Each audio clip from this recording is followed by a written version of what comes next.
ناظرین السلام علیکم۔ ناظرین، جیسا کہ آپ سب واقف ہیں کہ آج پاکستان کی سیاسی اور قانونی تاریخ کا ایک انتہائی اہم دن، جہاں وزیر اعظم نواز شریف صاحب سپریم کورٹ کے فیصلے کے نتیجے میں ڈسکوالیفائی ہوئے، ان کی کیبنٹ تحلیل ہو گئی، وزیر اعظم اور ان کے بچوں کے خلاف ریفرنسز اور پاکستان کے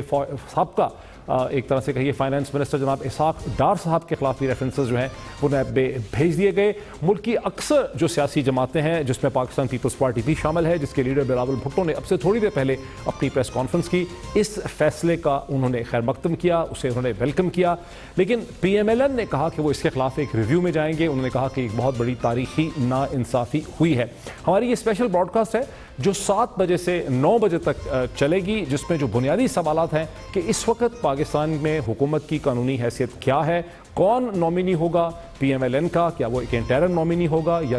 یہی کینڈیڈیٹ جو ہے وہ کنٹینیو کرے گا 2018 کے الیکشن تک، آگے ہونے کیا والا ہے، کیا اور لوگ بھی 62 63 کی زد میں آ سکتے ہیں، عمران خان کا کیا فیوچر ہے، یہ اور اس سے نتھی کئی سوالات جو ہیں جو میں آپ کے سامنے رکھوں گا۔ مجھے ایک بہت ہی ڈسٹنگوش پینل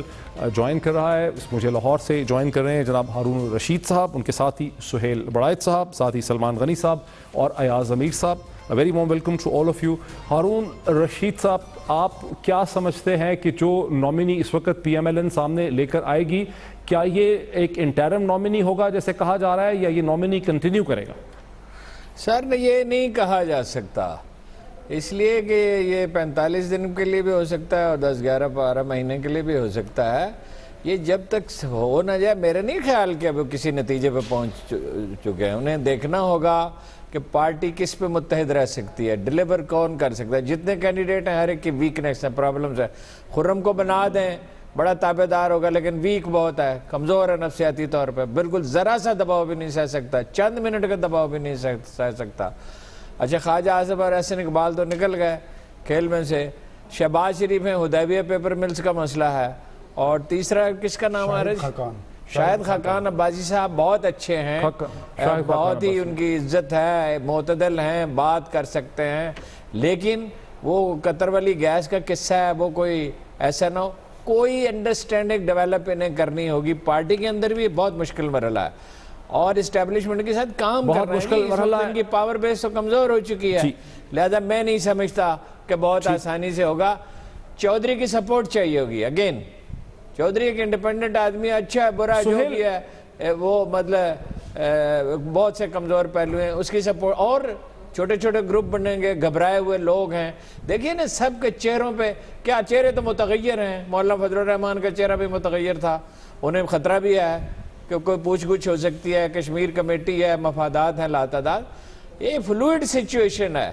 2-3 دن میں پتہ چلے گا، ضروری نہیں ہے تو آر کو بھی فیصلہ کر میرے ساتھ رہیے، میرے ساتھ رہیے۔ سہیل بڑائچ صاحب، آپ نے لکھا بھی بہت اس سبجیکٹ کے اوپر، نہ صرف کالمز کی شکل میں بلکہ کتابوں کی شکل میں، پنجاب کی سیاست کی جو ریشہ زمانیاں ہیں ان پہ آپ کی بڑی گہری نظر ہے۔ آپ سمجھتے ہیں کہ نواز شریف صاحب جو یہ مرحلہ ہے جہاں انہوں نے نومینیٹ کرنا ہے ایک بندے کو جس نے ووٹ آف کانفیڈنس حاصل کرنا ہے نیشنل اسمبلی کے اندر، اس مرحلے کو پی ایم ایل این آسانی سے طے کر پائے گی کہ یہیں دراڑیں نکلنے لگ جائیں؟ میرا خیال ہے کہ اگر ماضی کے فیصلوں کو دیکھا جائے تو میاں نواز شریف نے اس حوالے سے بڑے درست فیصلے کیے ہیں۔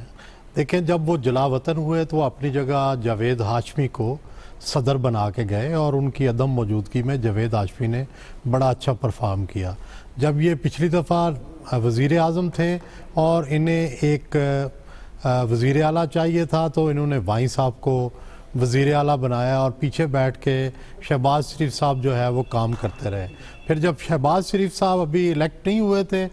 وزیر اعلیٰ، تو انہوں نے دوست محمد کھوسا کو بنایا، اور پیچھے بیٹھ کے شہباز صاحب خود کام کرتے رہے۔ تو ان کو یہ تجربہ ہے کہ کس طرح کے شخص کو یہ سامنے لائیں گے، لیکن اصل مرحلہ یہ ہوگا کہ اگر یہ ویک آدمی یا اپنا کرونی یا اپنا لیکی ایسا بندہ لاتے ہیں کہ جو 100% میاں نواز شریف کے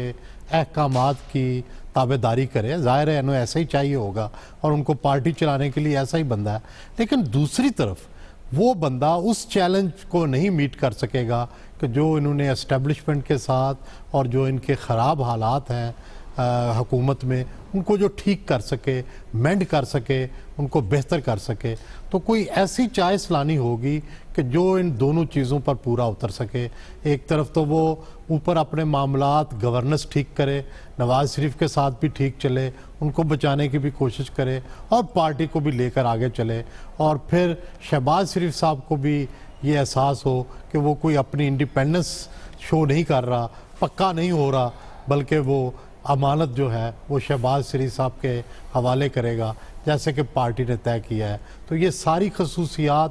ڈھونڈنے والے جو اشخاص ہیں، فی الحال مجھے یہ لگتا ہے کہ میاں نواز شریف کی نظر دو اشخاص پر ہوگی، اور وہ دو اشخاص شاہد خاقان عباسی اور خرم دستگیر ہیں۔ لیکن یہ درست ہے کہ چودھری نثار علی کی انپٹ بڑی اہم ہوگی، شہباز شریف صاحب کی انپٹ بڑی اہم ہوگی، اور یہ دو اشخاص میاں صاحب کو جو مشورہ دیں گے شاید یہ ان کے لیے بہتر ہوگا، کیونکہ اگلا سیٹ اپ چلانے میں میاں شہباز شریف کا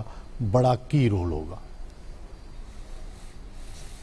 اچھا، یہ تھوڑی سی وضاحت کر دیں کہ آپ نے ایک جملہ کہا جس کی میں چاہتا ہوں ویورز کے لیے ہماری وضاحت کر دیں۔ آپ نے کہا کہ جیسا کہ ڈیسائیڈ ہو چکا ہے کہ شہباز شریف، یعنی آپ یہ ڈیسائیڈ ہو گیا، آپ کی اطلاع کہتی ہے کہ فائنل لیڈر جو ہے وہ پارٹی کے اب شہباز شریف صاحب ہوں گے، اس پہ اتفاق ہو چکا ہے؟ ان کے پاس کوئی اور چوائس بھی نہیں ہے۔ اس کی وجہ یہ ہے کہ اگر پارٹی کے باہر سے کوئی شخص ہوگا تو ہمارے ہاں جو تیسری دنیا کی روایت ہے کہ عام طور پر فیکشنلزم ہو جاتا ہے، اور شہباز شریف چونکہ گزشتہ 30 سالوں سے اپنے بھائی کے ساتھ سیکنڈ ان کمانڈ کی حیثیت سے کام کر رہے ہیں، تو ان کی بھی لیڈرشپ تقریباً میاں نواز شریف کے بعد مسلمہ ہے، تو بہت ایزی ٹرانزیشن ہوگی نون میں بنسبت کسی اور کے۔ شہباز شریف صاحب کو اگر ٹرانزیشن جو ہے وہ کرنا ہوگی، تو میرا خیال ہے کہ، اور دوسرا یہ ہے وہ فیملی میں سے ہیں، فیملی کا خیال رکھیں گے، فیملی کو ٹربل میں نہیں ڈالیں گے، یہ بھی ان کے لیے ایک خاص اہمیت کی بات ہوگی۔ اور تیسرا یہ کہ شہباز شریف صاحب کے اسٹیبلشمنٹ سے بڑے اچھے تعلقات رہے ہیں، اور وہ یہ جانتے ہیں کہ ان تعلقات کو کس طرح برقرار رکھنا ہے، اور گورننس میں بھی وہ ڈیلیور کر چکے ہیں۔ تو یہ ساری خوبیاں جب میاں نواز شریف کے سامنے رکھی ہوں گی کسی نے، یا خود انہوں نے سوچا ہوگا، اور جب اور اپنی فیملی میں سے کوئی چوائس نہیں ہے، تو پھر ڈیفینیٹلی انہوں نے شہباز شریف صاحب کے بارے میں ہی فائنل کیا ہوگا۔ اچھا، ذرا سلمان غنی صاحب کو، چونکہ سلمان غنی صاحب آپ بھی انسائیڈر رہے ہیں لاہور کی پالیٹکس کے، تخت لاہور کی پالیٹکس کے، شریف فیملی کے ساتھ کے اندر کے معاملات سے بھی واقف ہیں، کیا شہباز شریف صاحب جو ہیں وہ، یعنی جو پرائم منسٹر آئے گا، کوئی بھی آئے، خرم دستگیر صاحب آتے ہیں یا خاقان عباسی صاحب آتے ہیں، وہ ایک انٹرم پرائم منسٹر ہوگا اور پھر شہباز شریف صاحب کے لیے راستہ ہموار کیا جائے گا 45-50 دن میں، یا یہ ہے کہ شہباز شریف پنجاب میں ہی بیٹھیں گے اور 2018 کے بعد وہ پرائم منسٹریل کینڈیڈیٹ کے لیے سامنے آئیں گے؟ ڈاکٹر صاحب، اس میں ایک تو میں انفارمیشن آپ کو دیتا ہوں اور پھر میں اپنا تجزیہ دوں گا۔ جہاں تک شہباز شریف صاحب کے کینڈیڈیچر کا سوال ہے، تو آج جو مشاورتی میٹنگ ہوئی ہے اس میں جب پرائم منسٹر نے کہا کہ ہاں میرے ذہن میں شہباز شریف صاحب کا نام ہے، تو کلیپنگ ہوئی، لیکن اس کے ساتھ ہی میاں نواز شریف نے کہا کہ لیکن پھر پنجاب کا کیا بنے گا؟ تو میرا خیال ہے کہ خود شہباز شریف صاحب کی رائے بھی یہی ہے کہ اس صورتحال کے اندر پنجاب جو ان کا سیاسی مورچہ ہے وہ نہیں چاہیں گے کہ یہ کمزور ہو، چونکہ جس طرح کے حالات بنتے نظر آ رہے ہیں کہ شاید عبوری پرائم منسٹر نہ لانا پڑے اور مشکل پرائم منسٹر ہی اوپر لایا جائے۔ اور تجزیہ میرا یہ ہے کہ اس وقت آنے والے دنوں کے اندر ایک طرف انتخابات کا محاذ ہے اور دوسری طرف احتجاجی محاذ بھی ہے، چونکہ پاکستان مسلم لیگ نون کے اندر وہی جس سوچ کا ہم بات کرتے رہے کہ دو آراء ہیں۔ ایک آراء تو وہی جیسے آج سعد رفیق صاحب نے کہا کہ جی ہم نے فیصلے پہ عمل درآمد کر دیا لیکن ہم فیصلہ قبول نہیں کرتے، اور جو آج مشاورتی میٹنگ ہوئی ہے اس میں چودھری نثار علی خان بھی موجود رہے ہیں، اور ان کا کوئی آؤٹ پٹ وہاں پر نہیں تھا، وہ خاموش ہی رہے ہیں کہ لوگ ان کی وہاں آمد کو تو اپریشیٹ کرتے رہے، لیکن انہوں نے وہاں پر اپنی کوئی آؤٹ پٹ نہیں دی۔ کہ بات یہ کہ حالات کا رخ یہ بتا رہا ہے کہ پنجاب کے وزیر اعلیٰ شہباز شریف صاحب کو پنجاب میں ہی رہنے دیا جائے گا، اور اوپر جو ہے وہ عبوری پرائم منسٹر نہیں، وہ مستقل پرائم منسٹر نہیں لائیں گے۔ اور جہاں تک پارٹی پالیسی کی بات ہے، تو جو میں نے آج کے مشاورتی اجلاس میں جو ذمہ داران سے میری بات ہوئی ہے، ان میں سے 2 کا تو یہ کہنا ہے کہ جی ایک دفعہ پھر ایگریسو سٹائل ہی اپنایا جائے گا، اور ان میں سے ایک جو تھے وہ بھی ایک اہم کی پوسٹ پہ رہے ہیں، ان کا یہ کہنا تھا کہ اب بھی ہمیں اپنے طرز عمل پہ نظر ثانی کرنی چاہیے اور ان لوگوں کو آگے لانا چاہیے جن کے اسٹیبلشمنٹ سے تعلقات اچھے ہیں۔ میں سمجھتا ہوں کہ شہباز شریف صاحب اور چودھری نثار علی خان وہ اگر نہ بھی کسی بڑے منصب پہ ہوں تو بہرحال وہ پارٹی کے لیے ایک اثاثہ ہے اور وہ اسٹیبلشمنٹ سے اچھے تعلقات بنا سکتے ہیں، لیکن پھر میں وہی بات کہوں گا کہ میری انفارمیشن یہ ہے کہ وہ کوئی اسٹیبلشمنٹ سے اچھے تعلقات بنانے کی پالیسی پہ گامزن نہیں ہے، بلکہ وہ اینٹی اسٹیبلشمنٹ طرز عمل اپنائیں گے، اور وہ یہ سمجھتے ہیں کہ ایک احتجاجی طرز عمل اپنا کے اس کے ساتھ ساتھ وہ اپنی حکومت کے کارنامے بتا کر آنے والے انتخابات کے اندر کوئی واضح اکثریت حاصل کر سکیں گے۔ اچھا ایاز امیر صاحب، آپ نے سب کو سن لیا، نہ صرف ابھی آپ نے سنا بلکہ آپ صبح سے ساری صورتحال دیکھ رہے ہیں، اب آپ کا تجزیہ کیا کہتا ہے ان تمام ایشوز پہ؟ نہیں، پر کس اسپیسیفک بات پہ، کس اسپیسیفک ایشو پہ؟ مطلب اس پوری سچویشن پہ، چلے اسی پہ آ جائیں کہ یہ جو پرائم منسٹر جو ہے جو بھی ہوگا وہ ایک انٹرم پرائم منسٹر ہوگا یا مستقل پرائم منسٹر ہوگا، اور ایک بڑی دلچسپ پرائم منسٹر متبادل کون ہوگا؟ سر یہ کوئی جو مرضی وہ بنا دیں اس کو، ان کے لیے ایک دیکھیں نا، ایک ہے کہ لیٹ می ریفریز، میں فریز کر لیتا ہوں، میں فریز کرتا ہوں آپ کے لیے کوسچن، یہ بتائیں کہ یہ جو مرحلہ ہے ایک انٹرم پرائم منسٹر نومینیٹ کرنے کا، اس کو نواز شریف صاحب اپنی اتھارٹی سے آسانی سے کراس کر لیں گے یا اس پارٹی کے اندر ہمیں فالٹ لائنز ایمرج کرتے نظر آئیں گی؟ یہ پہلا پروسیس ہے، پہلا چیلنج ہے۔ I'm not following your question، پتہ نہیں ساؤنڈ ٹھیک، I'm not following your question۔ تھوڑی سی آواز بھی ایسا بھی میں کہہ رہا ہوں کہ یہ پہلا نواز شریف صاحب کی ایگزیکٹو اتھارٹی ختم ہونے کے بعد، ایگزیکٹو اتھارٹی ختم ہونے کے بعد پہلا پولیٹیکل چیلنج ان کے لیے آیا ہے کہ انہیں ایک ایسا کینڈیڈیٹ نومینیٹ کرنا ہے for the office of prime minister جس کو ووٹ ملیں گے نواز شریف صاحب کے وزن سے، ان کے اعتماد سے، ان کے پریشر سے۔ یہ مرحلہ آسانی سے طے ہو جائے گا یا یہاں بھی آپ چیلنجز دیکھ رہے ہیں؟ نہیں دیکھیے، یہ ان کے لیے ساری صورتحال جو ہے یہ آسان نہیں ہے، ان کو یہ جو سوچ بچار کر رہے ہیں، پہلے کوئی واضح جو ہے انہوں نے حکمت عملی طے نہیں کی، تو یہ سارا جو ہے چاہے وہ کر بھی لیں، انٹرم بنا دیں، جو بھی ان کے لیے وہ انٹرم پرماننٹ جو بھی ہے، یہ آج پہلا دن ہے، آج فیصلے کا دن ہے۔ کچھ دنوں بعد جو بھی یہ بنائیں، ارینجمنٹ کریں، فرسٹ فیملی کو یا سابقہ فرسٹ فیملی کو اپنا کیسز کا وہ شروع ہو جائیں گے۔ میری اپنی ایک وہ خیال ہے کہ اور کیسز بھی اٹھتے جائیں گے۔ ایک بہت بڑا جو ٹائم بامب جو ہے، ٹکنگ بامب لاہور میں، وہ ہے model town case. Model town case جب اگر اس میں کوئی پیش رفت ہوئی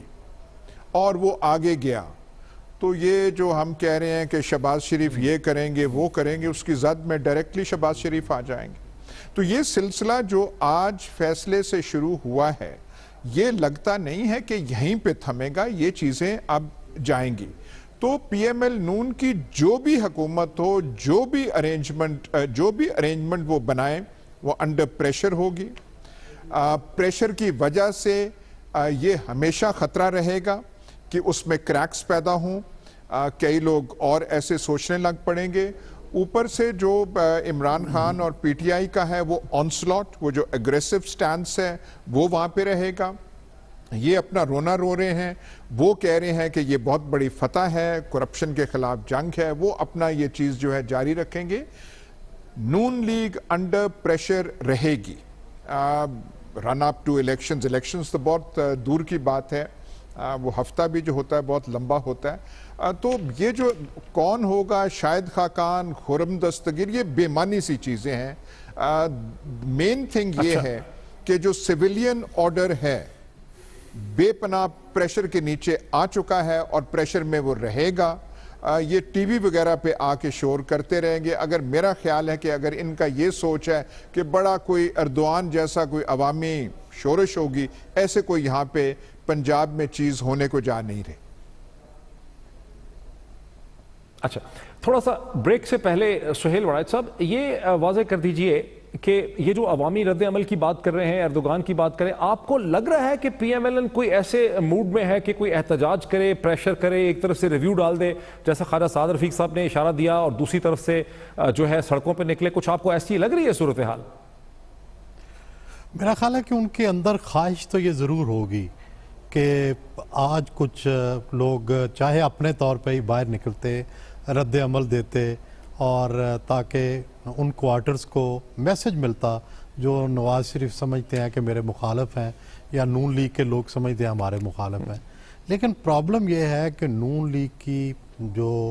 تضاد ہے کہ اس کی لیڈرشپ اور بالخصوص میاں نواز شریف، ان کے تو کچھ اینٹی اسٹیبلشمنٹ خیالات ہیں، لیکن جو ان کی ساری جماعت ہے باشمول ان کے ووٹرز کے، وہ ساری کی ساری پرو اسٹیبلشمنٹ، اور سارے کے سارے یہ چاہتے ہیں کہ ان کا کاروبار چلے، امن رہے، سکون رہے، فوج کے ساتھ بہت اچھے معاملات ہوں، اور وہ سارے کے سارے پرو سٹیٹس کو ہے، اور وہ چاہتے ہیں کہ ان کا بزنس چلتا رہے۔ وہ صرف یہ چاہتے ہیں کہ وہ ووٹ ضرور نواز شریف کو الیکشن والے دن جا کے دے دیں، لیکن وہاں بھی وہ ٹھہرتے نہیں ہیں، فوراً آ کے گھر پلاؤ پکا ہوتا ہے وہ کھاتے ہیں، وہ پولنگ سٹیشن پہ بیٹھنا بھی پسند نہیں کرتے۔ تو اس لیے یہ کبھی بھی احتجاجی پارٹی بنانا، اس کے لیے انہیں بڑی محنت کرنی ہوگی، جس طرح کہ پیپلز پارٹی یا پی ٹی آئی بن گئی ہے۔ ٹھیک ہے، ٹھیک ہے۔ سویور صاحب، ایک آخری چیز بیفور دا بریک، کیا ماڈل ٹاؤن کے کیسز دوبارہ کھلتے ہوئے آپ دیکھ رہے ہیں؟ دیکھیں، وہ کوئی کبھی حتمی طور پہ بند تو نہیں ہوئے، اور جسٹس باقر نجفی رپورٹ کا بھی اکثر طاہر القادری صاحب حوالہ دیتے رہتے ہیں کہ اس کو کھولا جائے، اور یہ ایک تھریٹ کے طور پر یا ایک خوف کے طور پر تو موجود ہے۔ اگر بھٹو کیس جو ہے، محمد احمد خان کیس، وہ کئی سالوں بعد کھل سکتا ہے، تو ماڈل ٹاؤن کیس بھی جو ہے وہ ہمیشہ کے لیے بند تو نہیں ہوا۔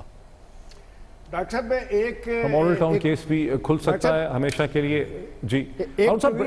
ٹویٹ بریک کے بعد اگر کر لیں۔ جی، مریم نواز کے حوالے سے ایک ٹویٹ چل رہا ہے جو بڑا امپورٹنٹ ہے کہ نواز شریف کو روک سکتے ہو تو روک لو۔ اور جس رجحان کی میں بات کر رہا تھا، میرا خیال ہے کہ میاں نواز شریف نے، جو میں نے آپ کو بتایا کہ مشاورتی میٹنگ میں بھی آج ان کا اگریسو سٹائل تھا، اور یہ ٹویٹ بھی اس کی عکاسی کر رہا ہے کہ جی نواز شریف کو روک سکتے ہو تو روک لو۔ ٹھیک، ایک ایگریشن کا مظاہرہ ممکن ہے کہ پی ایم ایل این کی طرف سے کیا جائے، کہ ایگریسو موڈ ہے۔ یہاں پہ ایک بریک لیتے ہیں، بریک کے بعد دیکھتے ہیں کہ آگے کیا ہونے کو چلا ہے آفٹر دا بریک۔ ناظرین، ویلکم بیک۔ ساتھ آپ کو اپڈیٹ بھی کرتا چلا جاؤں کہ نواز شریف صاحب نے، وزیر اعظم، ان کی فیملی نے، نواز شریف صاحب نے وزیر اعظم ہاؤس جو ہے وہ خالی کر دیا ہے، چھوڑ دیا ہے، اور وہ اسلام آباد میں پنجاب ہاؤس، جو کہ پنجاب حکومت جسے مینٹین کرتی ہے، اس طرف وہ چلے گئے ہیں، اور ان کی طرف سے بیانات بھی سامنے آ رہے ہیں ٹکٹس کی شکل میں، جس میں ان کو کہنا ہے کہ پاکستان کی معیشت نے پیناما کیس کی وجہ سے اسٹاک مارکیٹ نے بہت بری طرح سے سفر کیا ہے۔ لیکن جو دلچسپ چیز ہے، سلمان غنی صاحب اگر میں آپ کی طرف آ سکوں، جو دلچسپ چیز ہے کہ اسٹاک مارکیٹ پہلے 1600 پوائنٹ گری، لیکن اس کے بعد جب یہ چیز اسٹیبلش ہو گئی، باوجود اس کے کہ اس وقت پاکستان میں کیبنٹ نہیں ہے اور حکومت نہیں ہے، اسٹاک مارکیٹ نے بہت تیزی سے ریکور کیا ہے۔ سلمان غنی صاحب، اس کا کیا مطلب ہے؟ حکومت نہیں ہے، وزراء نہیں ہے، کیبنٹ نہیں ہے، ہیڈ آف دا اسٹیٹ نہیں ہے، اسٹاک مارکیٹ گرتی ہے اور پھر ریکور کر جاتی ہے، اس کانفیڈنس کا کیا مطلب ہے؟